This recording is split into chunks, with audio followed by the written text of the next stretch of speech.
The skill you're talking about with sitting and clicking like this is not even the same as the skill of aiming and shooting a ball through the hoop, right? It's also not the same as holding a gun and pulling the trigger. And you're utterly refusing to engage in an opportunity cost analysis. And what you have to recognize is, even when you have these measurable outcomes for video games supposedly giving you skills and the ability to focus on problem solving, what is the type of skill you're developing? What is the type of problem you're learning to focus on? You're only learning to focus on video games. That's the tragedy of it. And as I say, that's even true of this program I have on this phone, where this is not helping me to actually go and face-to-face in real time verbally communicate with a Chinese person. It's also not helping me to sit with a pen, a paintbrush, and write out Chinese. There are all kinds of things it's not training me for. It's only training me to sit down and write that one exam, right? There is a vast gap between this world of simulated diversions, the so-called skills, the so-called problem solving you're learning to engage in there, and any possible meaningful application of problem solving in your real life. And if you don't believe me, if you're really skeptical, if you really believe that no, you're building up amazing hand-eye coordination through video games, have you ever fucking heard about an Olympic champion who becomes the world's greatest in archery saying, yeah, you know what really helped me? Playing video games. That's what helped me build up my skills in archery. Have you ever heard a basketball player say anything like that? Have you ever heard any person who accomplished anything in any form of skill that requires hand-eye coordination thanking video games for helping them? Have you ever heard about a boyfriend or girlfriend who worked through their problems, who had problem solving in the relationship, face-to-face, emotionally intense, difficult problem solving, say, you know, it sure is a good thing I spent 10 years of my life playing video games for 3 hours a day, 7 days a week, because that really helped me to be able to sit down with my girlfriend face to face and work this out and solve this problem. Do you ever hear anyone in business management say, yeah, the problems I deal with as a business manager, it sure is a good thing I spent 10 years of my life playing video games for 3 hours a day, because now I'm so skilled at focusing my mind, hearing people's problems, gathering the data, engaging in an analysis, getting out there and solving problems. No, you never hear that, because the anecdotal evidence reflects the banality of the scientific claim that's being made here. Playing video games trains you in absolutely no skill other than wasting your time playing video games. We live in a world where more and more of what we can possibly know, more and more of what we can prove with a footnote to a peer-reviewed reference, derives from the world of rather silly, short-term, self-serving social science research. Social science research projects that are set up largely to generate more master's degrees and PhD theses and to have kind of reliable, predictable outcomes that more or less confirm something we knew through common sense, knowledge, or intuition anyway.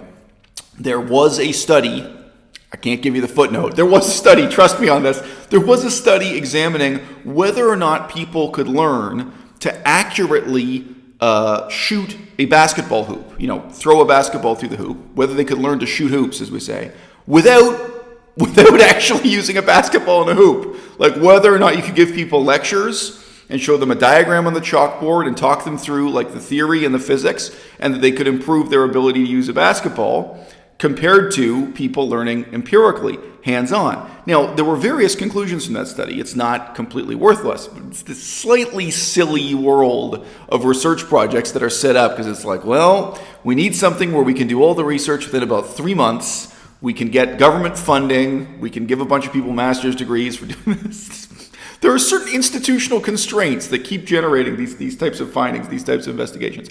And, this is added to the corpus of evidence that, you can't learn how to shoot hoops. You can't learn how to do well in basketball without actually handling a basketball. Now, they actually did also prove that you learn more rapidly if you have the book learning also. Like empirical experience alone, without a coach talking you through the theory and showing you on a chalkboard how it works, is less efficient than having both. But they tested all this with separate groups, people who just had empirical experience, people who had both theory and hands-on experience, and people with the hands-on experience with no theory. So you can imagine, there's an ever-growing corpus of evidence that the problem with IQ tests, the problem with written exams, is not that they don't test your ability, but that they only test your ability to write that kind of exam. So likewise, the type of skills you build up in playing a video game, those are skills that are really only useful for playing video games or even for playing that one genre of video games. And on some level, we intuitively know this. We know that it's hard to switch from one video game to another. And we know that playing a video game about surviving in the woods doesn't prepare you to actually survive in the woods. We know that playing a video game that simulates basketball does not improve your ability to play basketball in any way. You don't gain the manual skills or understanding or depth perception or timing to actually shoot hoops by sitting on a couch holding a controller. So the type of email I get defending video games, what it ends up defending instead is the very narrow use of testing, and testing that just barely resembles a video game. So this is what you could call a video game that's on my cell phone. You could call this a game. In reality, what this is a simulated exam. So you say this is a game. There's a multiple choice test. It tells you a word in Chinese, then you have to select the correct characters for it. Now, this game or this test on my phone is meant to directly mimic a system of examinations created and defined by the government of China. It's called the HSK exam system. So each game you're playing there trains you to be able to sit down and write an exam. And the actual exam is done sitting at a computer terminal. It's not on paper. To my knowledge, they do it now completely digitally. So you pay like $300. It's quite expensive. You sit down at a computer terminal, and it presents you with basically exactly the same interface. Here's the question, multiple choice answer, so on and so forth. The problem, this relates directly to the inadequacy of the IQ test in measuring intelligence and the inadequacy of video games in preparing you for real-world challenges, so on and so forth. The problem is, I could spend the time mastering that game, mastering that video game. I could spend the time mastering how to do well on that exam, and my ability to understand that word when I actually hear it spoken to me in Chinese is zero. Now, admittedly, Chinese is an extraordinarily difficult language. I wouldn't even say that about Italian. Probably if you learn Italian this way, it's pretty easy to take the information you're learning on the exam and apply it to real life. But Chinese, the gap between knowledge of Chinese on paper, doing well with Chinese on an exam, and being able to actually write an essay in Chinese, write an article in Chinese, or have listening comprehension, or in a split second to hear what somebody says, understand it, and respond in verbal Chinese, it's a huge gap. And likewise, there is a huge gap between understanding how to score points in basketball from what's written on a chalkboard and how to actually have the tactile experience in real life with all the distractions and all the people around you, okay?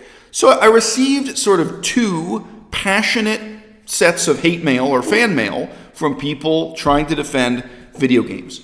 One defense that I think we can deal with pretty briefly, and in principle, I have the same response to both of them. But this background is important to the problem. The background being that if you want to test someone's ability in something, you need the test to mimic the actual action, the actual responsibility, the actual job as closely as possible. All right? And this has been found through academic research, and a lot of it is through the trial and error of government institutions.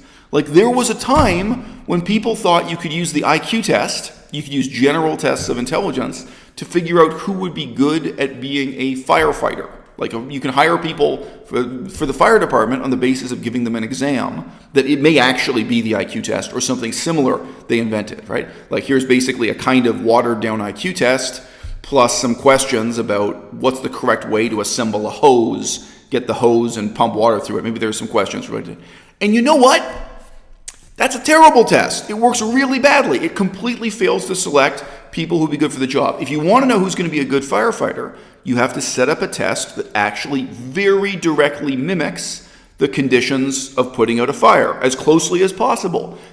Same way, I mean, you can imagine if you set up a test for who would be a good basketball player, you basically want to have a series of, set up an obstacle course that very closely resembles the actual actions, the actual job that you're testing their ability to do. So this has been seen, kind of across the board. This has been seen in many, many fields, including fields that involve paper and pencil, but where nevertheless standardized testing may utterly fail to reflect, capture who is really good at doing this job that involves paper and pencil. So this is this is a kind of time bomb for the Western education system, because in many cases we have systems of examination set up that in no way resemble, and they result in people training themselves, like this application on my phone I just showed you, training themselves to have a skill set that only very obliquely relates to the kind of capability or ability you're supposedly training for.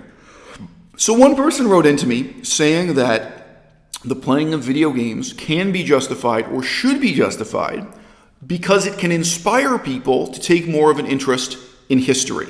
Okay? So let's concede this point.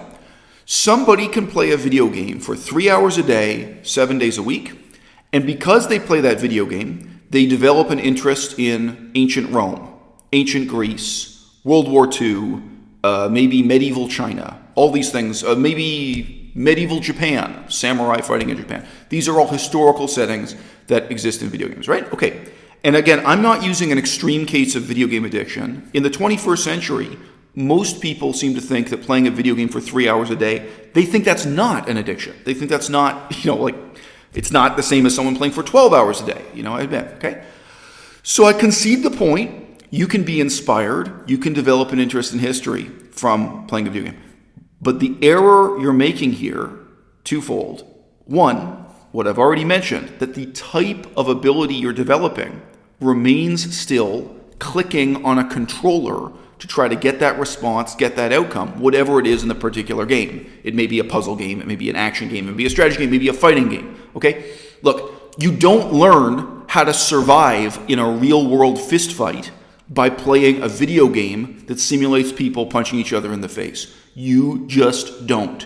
You don't build up those skills at all. Now, conversely, you can look at flight simulators that are actually used in the industry to train people to fly an airplane, and then you get into these issues where they are trying to mimic the real-world activity of flying an airplane, and guess what? It's not fun. It's not a game anymore. It's not entertaining. It's just a flight simulator. And I believe there are actually, for training people with accuracy with a gun, there are also shooting simulators. I heard about that in the news many, many years ago, that the military and police in some places, they use a sort of very boring, very accurate video game to help people train using a revolver or using a rifle accurately, where they're shooting at something, right? So the point is, again, not that that's impossible, but that is not what people are doing 3 hours a day. They are not developing a useful skill set. And then secondly, you're engaging in a kind of subtle form of fallacious reasoning because you're not considering the opportunity cost, right? A video game, you claim, the person who wrote into me claimed, can cultivate your interest in world history. How effective a use of your time is that? 3 hours a day, 7 days a week, compared to just watching history documentaries, TV documentaries, made for TV documentary films about the same period of history for 3 hours a day, 7 days a week.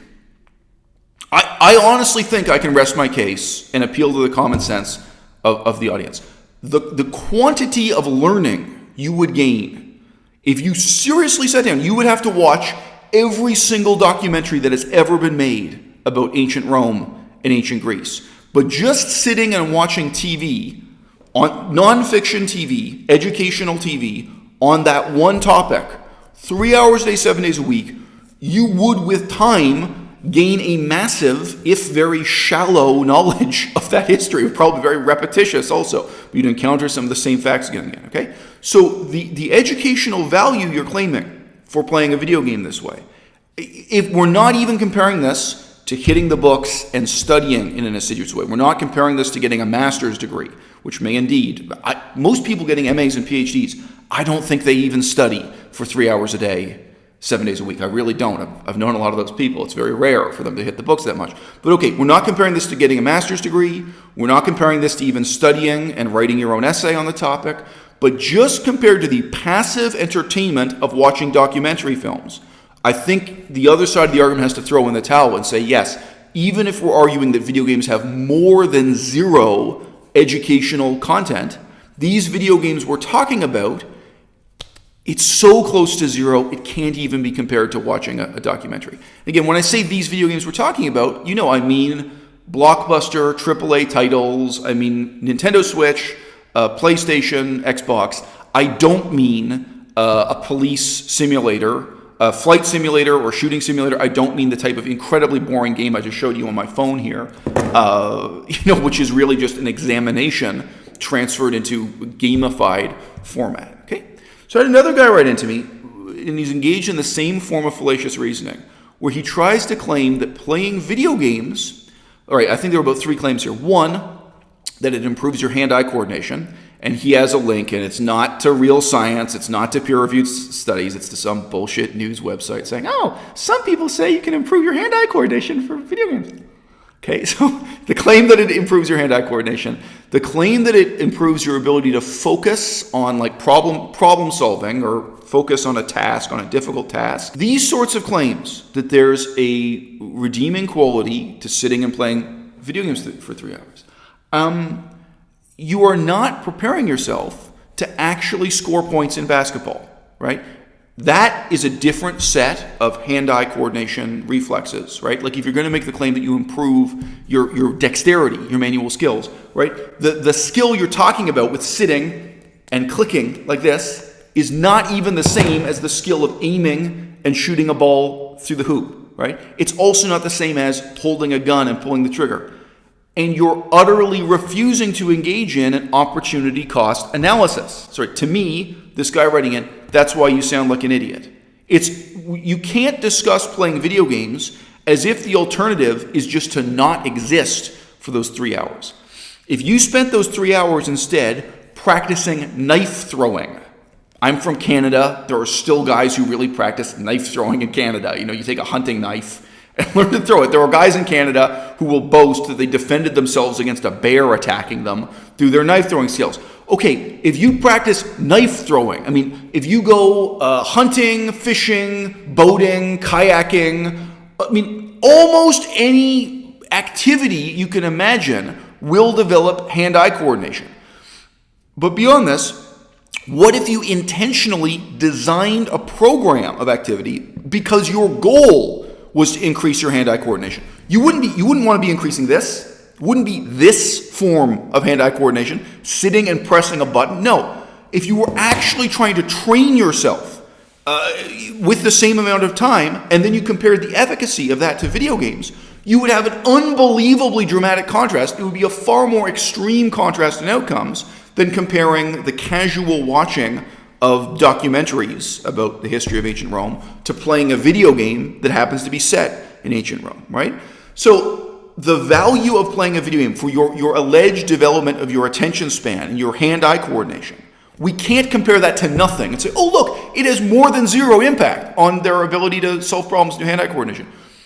How about baking? How about knitting? How about sewing? Okay, do you have experience stitching? Do you have experience weaving fabric? All right, if you do that for 3 hours a day, that kind of work, you don't think you develop your acumen? You don't think you develop hand-eye coordination? And again, it's a different set of skills, your ability to actually sew something. Okay, if you compare video games to almost any activity that would improve, your ability to focus on a problem, solve a problem, and your ability to have hand-eye coordination, it is going to pale in comparison. This is a refusal to do that. You're evaluating the video game as having more than zero value with no kind of real-world referent to some other viable possible outcome.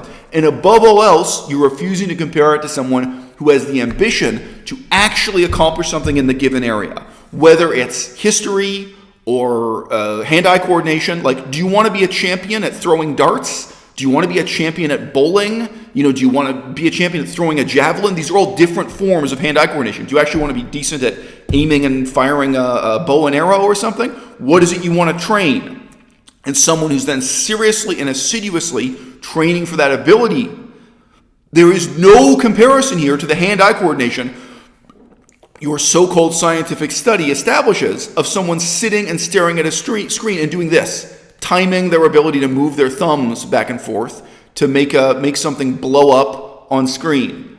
Again, what evidence do you want me to appeal to here? The outcomes ultimately are going to be non-comparable because the skill you're developing, again, as I said earlier about the nature of intelligence tests, it will only be applicable to a scenario that's closely comparable to it. So if you want to train yourself to be able to throw basketball hoops, if you want to train yourself to be a firefighter or to be a soldier, you need to work through simulated scenarios that closely resemble that. If you want to train yourself to be a scholar and an author who writes books about history, you've got to do activities that closely resemble that work. You've got to build yourself up to writing your first book about history by researching and writing shorter essays on specific topics. You can imagine the way in which you build up the acumen to do that. And what you have to recognize is, even when you have these measurable outcomes for video games supposedly giving you skills and the ability to focus on problem solving, what is the type of skill you're developing? What is the type of problem you're learning to focus on? You're only learning to focus on video games. That's the tragedy of it. And as I say, that's even true of this program I have on this phone, where this is not helping me to actually go and face-to-face in real time verbally communicate with a Chinese person. It's also not helping me to sit with a pen, a paintbrush, and write out Chinese. There are all kinds of things it's not training me for. It's only training me to sit down and write that one exam, right? There is a vast gap between this world of simulated diversions, the so-called skills, the so-called problem solving you're learning to engage in there, and any possible meaningful application of problem solving in your real life. And if you don't believe me, if you're really skeptical, if you really believe that no, you're building up amazing hand-eye coordination through video games, have you ever fucking heard about an Olympic champion who becomes the world's greatest in archery saying, yeah, you know what really helped me? Playing video games. That's what helped me build up my skills in archery. Have you ever heard a basketball player say anything like that? Have you ever heard any person who accomplished anything in any form of skill that requires hand-eye coordination thanking video games for helping them? Have you ever heard about a boyfriend or girlfriend who worked through their problems, who had problem solving in the relationship, face-to-face, emotionally intense, difficult problem solving, say, you know, it sure is a good thing I spent 10 years of my life playing video games for 3 hours a day, 7 days a week, because that really helped me to be able to sit down with my girlfriend face to face and work this out and solve this problem. Do you ever hear anyone in business management say, yeah, the problems I deal with as a business manager, it sure is a good thing I spent 10 years of my life playing video games for 3 hours a day, because now I'm so skilled at focusing my mind, hearing people's problems, gathering the data, engaging in an analysis, getting out there and solving problems. No, you never hear that, because the anecdotal evidence reflects the banality of the scientific claim that's being made here. Playing video games trains you in absolutely no skill other than wasting your time playing video games. I mean, really, people like to disrespect my crew, but the fact is that you know my name and I don't know you.